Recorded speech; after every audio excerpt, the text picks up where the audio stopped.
La sfida di oggi è salire in alto. Nella messa al santuario di Velva, il vescovo ricorda la richiesta di Maria a Benedetto Pareto sul Monte Figogna, far costruire una cappella lì dove era apparsa.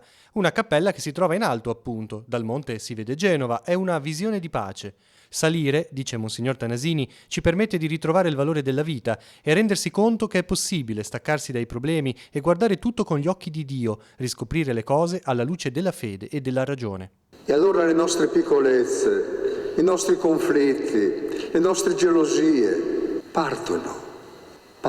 Se noi saliamo là, non possiamo non scendere senza desiderare di abbracciare, di riconciliarci, di desiderare serenità vera, fraternità profonda, salire in alto, guardare con gli occhi di Dio, scoprire la piccolezza delle nostre questioni, dei nostri affari.